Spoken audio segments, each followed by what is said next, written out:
Post Iron Bowl reaction recap episode, final one of the season. Let's get talking about it. Thank you, everybody, for tuning in to the Auburn Daily Show once again. Appreciate the following. We've wrapped up the regular season for football. And the crazy part is with that is like, you kind of think that's like kind of winding it down for content. Like, oh, this is it. We're kind of hanging it up. We're packing everything, run it back next year. Absolutely not. I truly think that this December is going to be one of the busiest months as far as just content and moving and shaking that we're going to see all year, and will likely the domino effects of the actions and the things and the commitments and the moves and everything that's going to happen is going to be just having an impact on Auburn for years to come. I've said it. I'm doubling down on this take. I think this is legitimately going to be one of the most important months as far as what happens now for how to affect Auburn down the road. We already kind of teased that with the Pat Barnes episode in Myos. Definitely we're going to be talking about it again. But before we get too ahead of ourselves, let's focus in on the Iron Bowl recap. Do things a little different. I normally kind of do these the day after, sometimes even the night after if it's an early game, just kind of recapping the immediate feel of it. Broke my own rule because I didn't want to get – there was so much emotion in this one and just so much that happened. I would say I've been fairly good at keeping a level head on some of these things, but it was just – this one was almost just the way everything happened. Like, I think for content's sake, it was better to just hang it up for about 24 hours to kind of come into this a little bit more level-headed perspective. I did watch the presser Monday, recording this Monday. So any of the current events that have happened, that's where we're at the time of recording. Most definitely, there were a lot of people who were definitely tweeting through this, and I don't love that. I think it's sometimes best to just maybe take a little time off the keyboard. That's not the best way to get through it because, one, you shoot from the cuff. You're saying things that definitely maybe you don't mean, maybe you haven't thought through. And then also, too, you don't want to give opposing fan bases just any ammunition to use. And, yeah, I could say kind of all the above happened there. I chose to kind of keep things a little more toned down, personally. Try not to talk to a lot of people about it. Took some time to process to kind of see, all right, let's take the emotions out of it and just think of this as logically as possible. And like I said, with how everything went down, that was a hair bit harder than it maybe would have been. Honestly, had Auburn lost by 2 touchdowns. Auburn loses by 2 touchdowns, I probably handle this one. It's more level-headed. Say the coach speak afterward. This one just almost makes it more confusing because of one, you're just on the precipice of what it could have been. And then, of course, coming off the New Mexico State game, it's just this whirlwind of, I'm just going to call it what it is, confusion of just like, how does this happen? How?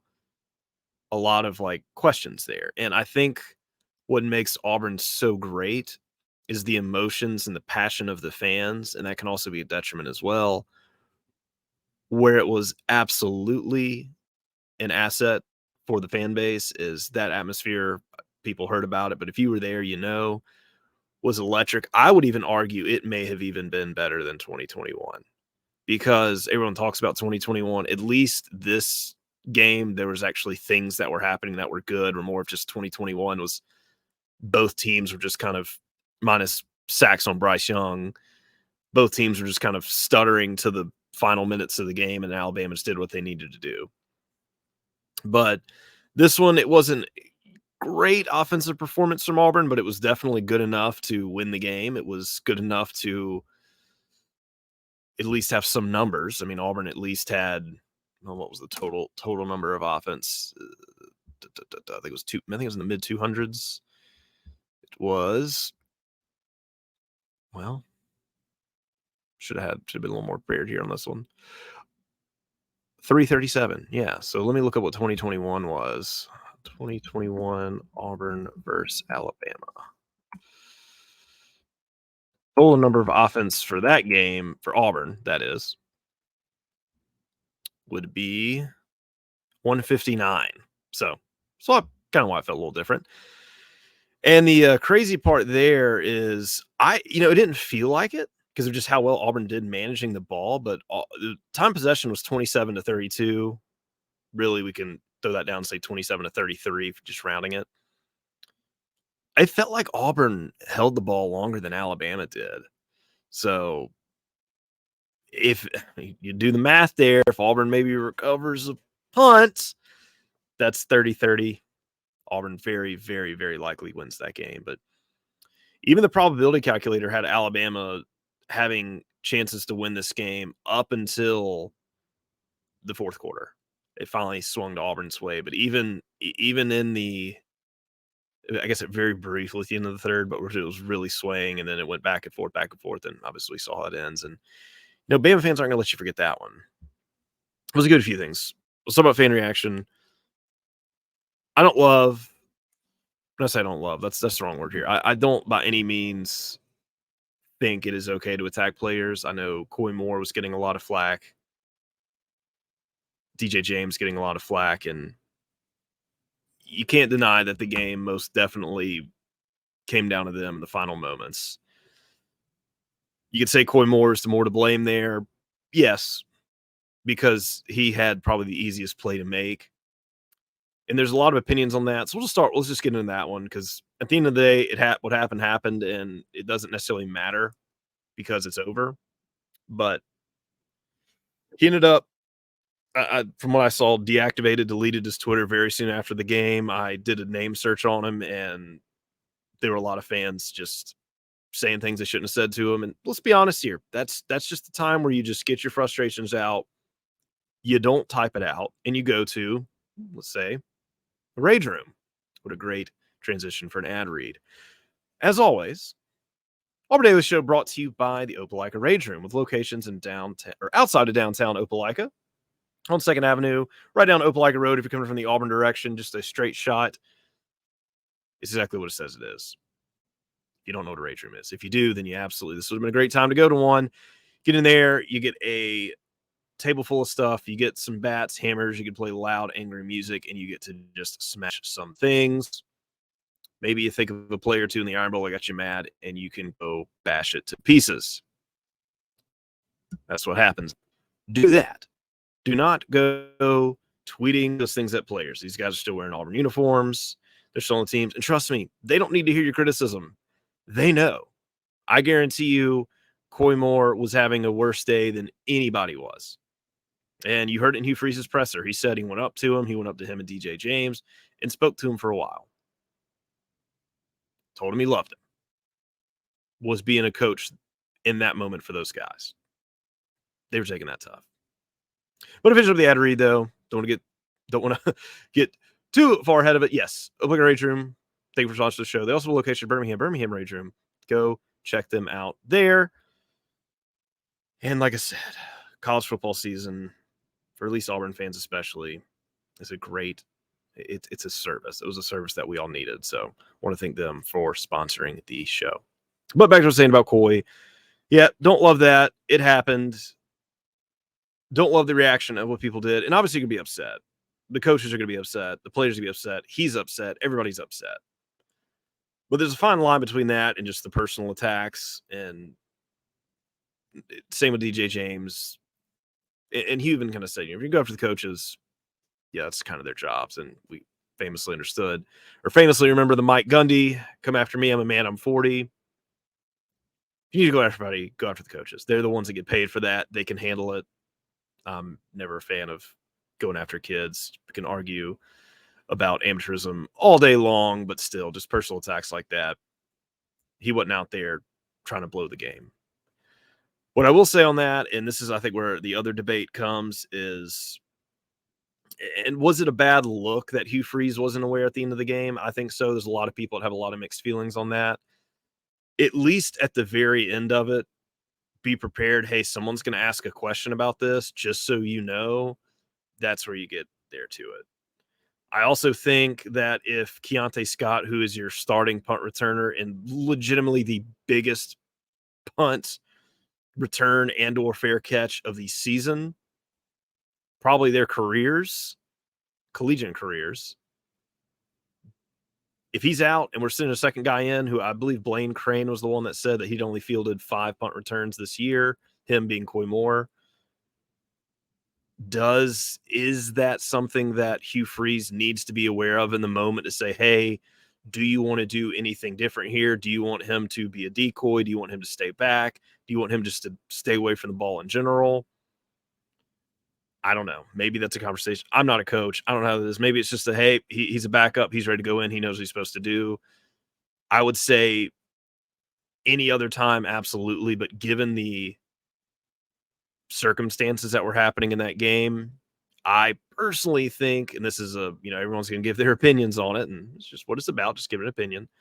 I don't think it's a horrible idea to at least have the head coach being aware of that situation and if they need to make any adjustments on that. And let's just rewind it. Let's say it was Scott that was perfectly healthy. Same kind of deal. Do you want him just maybe not even trying to touch it? Because literally anything that could happen, they could field that ball at the 1-inch line. That is better than what happened just right there. So, because as crazy as it sounds, even if Auburn gives up a safety, well, they're still up, and at least you give up safety and put Bam in worse field position than you did, and you're still up. So it's not like it would have mattered in hindsight. So it's one of those things that will be forever debated and wondered. But regardless, it didn't happen. I don't love the look of it. I don't think it's as big of a deal as some people are making out to be, but I also don't think it's something that you just completely brush off like some others do. I think the truth is kind of in the middle there of like, hey, maybe it's a little more situational awareness. The hot debate here, and everybody's talked about it, and we got to talk about it too, is the final play of the game, the defensive setup. I have gone kind of back and forth with this and and heard it and this and that. And Hugh Freeze even said that there's no reason that DJ James should have been that one-on-one situation should have happened. There had to been somebody else there. So I'm sure as that film gets broken down, as more information comes out about that, we'll see maybe did somebody miss an assignment? Was there some type of execution that was done? Of course, a lot of people talk about the spy deal. And in hindsight, these things are way easier to break down than how they feel in the moment. I honestly feel like in the moment for the game and 4th and 31, that it's just like about run anything.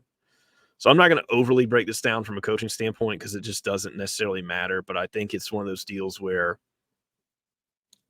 Alabama has shown throughout their history that they did it against Auburn 2 years ago. They won a national championship against Georgia doing it, that they obviously prepare for plays like that. And then they did it this past Saturday.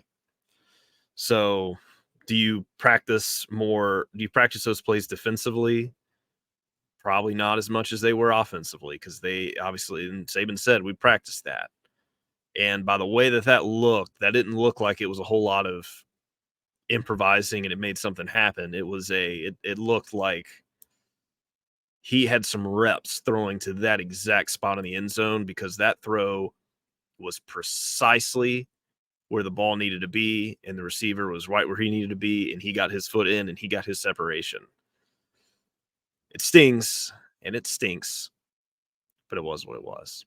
So all in all, kind of hindsight of the game, there were things that Auburn could have done before that. I do think if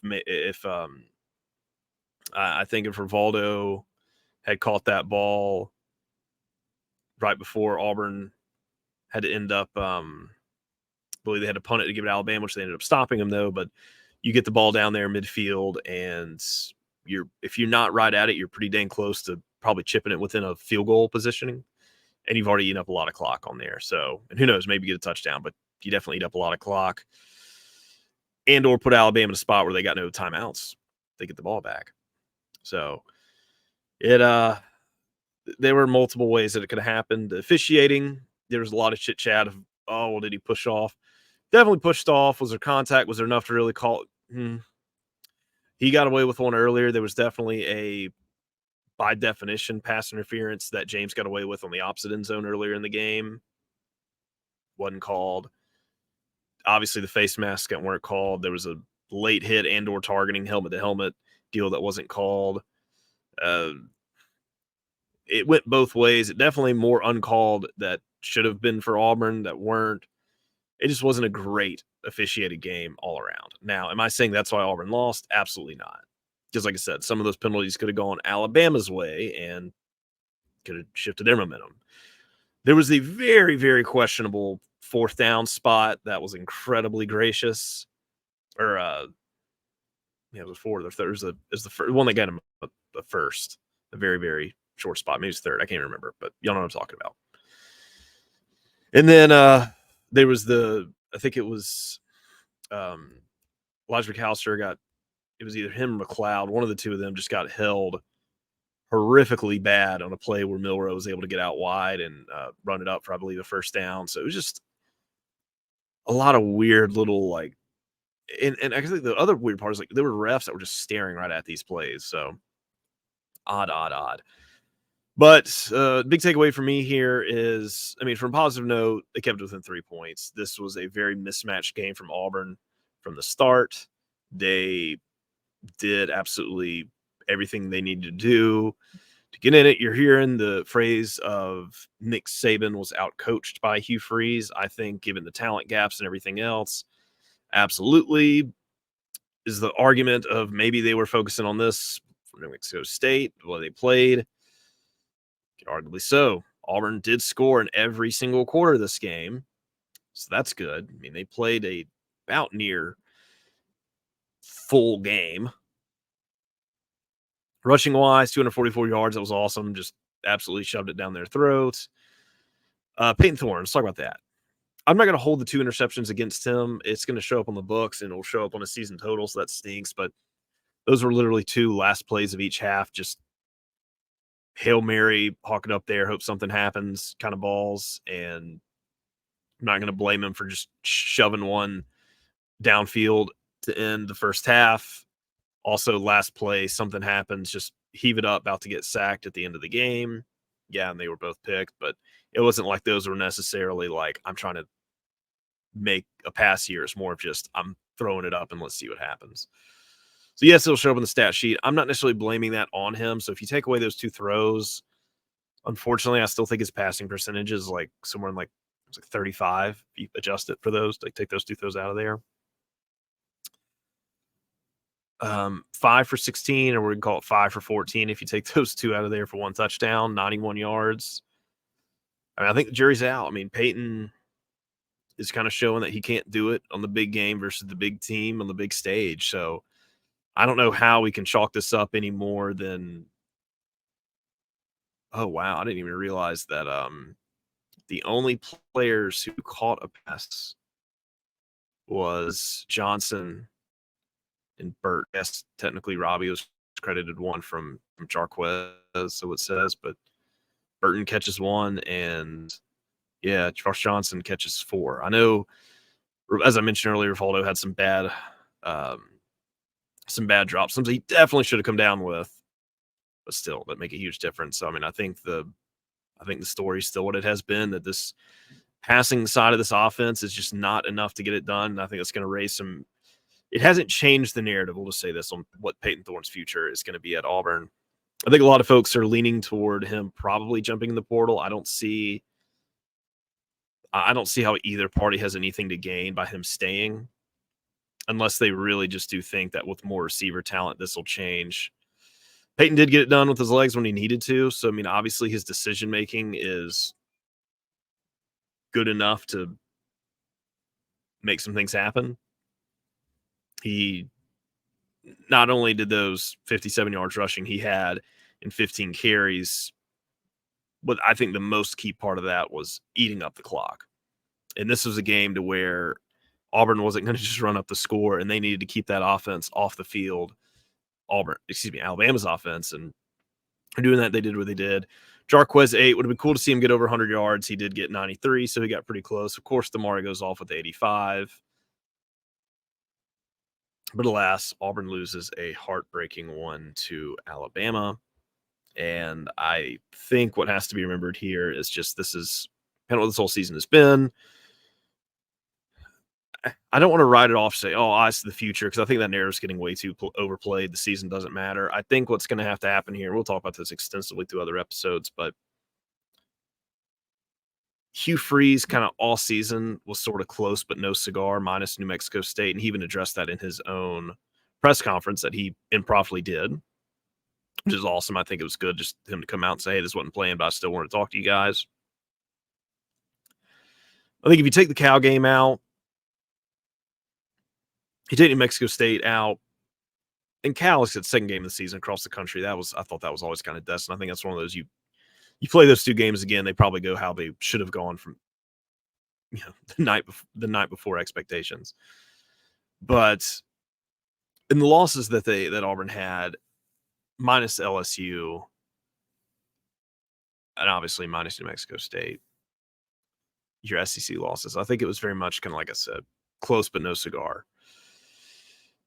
You have got to get over that hump next year. I think that's kind of what the year two thing is do you don't count moral victories, but do you see enough to where, all right, we're pouring a foundation, and moral victories will count if you can look back and say, okay, we were building something there.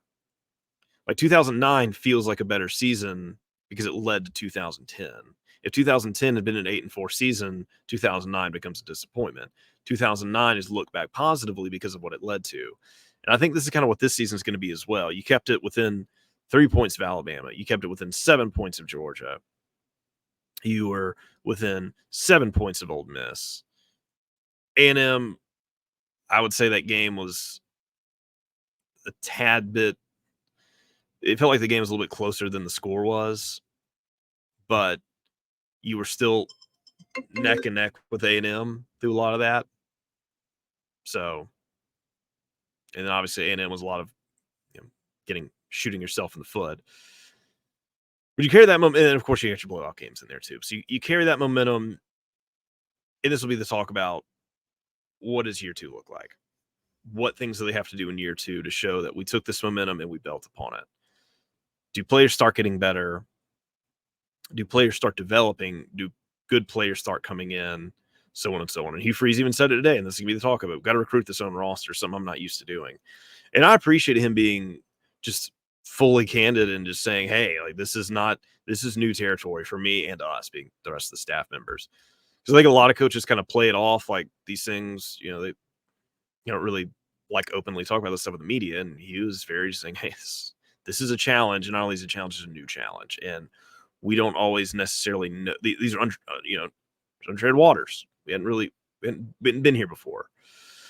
So, yep, it stings, but you can look at it and say they were supposed to lose this game by what? I think 13 points to 15 points, depending on when you got your spread in here. Kept it within 7, really had multiple opportunities to win. It's heartbreaking. So I think what you're going to have to see after this is, can you be the heartbreaking loss for your rivals next year and the year after? Can you get over these humps that kept you just from winning? Can you make it feel like this year meant something? And that'll be the challenge for next year. And recruiting and everything is great. But here's the thing with that is you got to get your recruits, you got to get your flips, you got to keep them in your class, you got to get them to sign the dotted line. Then you got to develop them, they got to play. So recruiting is great, but it's not the end-all be-all. You've got to have a lot of steps to make sure that these kids aren't busts, and you retain them, because you get a good recruit who balls out then transfers. What do you do there? So the battle is never over, and he said in the press conference. So we will have a lot of stuff to talk about for this offseason. As hard as it is, just got to put this one behind us and just keep building toward the future and hope that history will, if they do what they're supposed to do, that will kind of ease some of the pains for this season, and they can do enough to make it look like progress was made. And I will just say, this is my final thought on that. And Hugh Freeze had said it. He said, you take away week 11, obviously New Mexico State, that feel like there was progress that was made this year. My take on that will be next year will be the answer to that. And I hate that. I think if you beat New Mexico State, and hell, you beat Alabama, most definitely, unarguably, progress was made this year. I think he possibly win a mismatched bowl game, then you feel a little bit better. But I think 6 wins, progress on paper, yeah, because you were 5 wins last year, but I don't think that's enough to where you're really looking at it and saying we took a major stride forward as of right now. I think history, the future, will have to tell us, was this stride actually really tangibly taken forward? Now they can say it and they can believe it. There's probably a lot more they're seeing than we are. But before I comfortably feel like saying, yes, we took a major stride forward, I think that's going to answer next year. And unfortunately, doing what they did against New Mexico State and losing this game kind of takes away the outside looking in opinion of that. That's just me. Others may disagree with it. If you do, let me know in the comments. DM me if you do. But they can respond. I think they will respond. I think it. I think if they have a big December and do at least moderately what the expectations are of this, even conservatively, should feel a lot better. We won't know until we know. We won't know until it happens. But we just got the fingers crossed and hope for big things. That is going to wrap it up for not only this episode, but this football season. This is going to be kind of the last recap episode that is kind of live and fresh in the season. We don't necessarily have to talk about all the numbers and that and this and that because really there's not a whole lot to look forward from building from last game to this game. There will, of course, be the bowl game that will get talked about. We'll obviously talk about that a little bit more with the opponent. Probably talk about that more, seeing who opts in and opts out, who comes in, transfer portal. So football talk will be shifting to a postseason perspective. I think it's fun. I think it's really exciting. So hopefully they will do what they did last year and then some. They will close out with this momentum and we'll see how all these things look. I want to thank you all for listening to the Auburn Daily Show. And we will be back at you later in the week with more fun and exciting sports and Auburn talk. Thank you all as always for listening. Make sure to like, review, follow, subscribe, all the buttons wherever you're listening.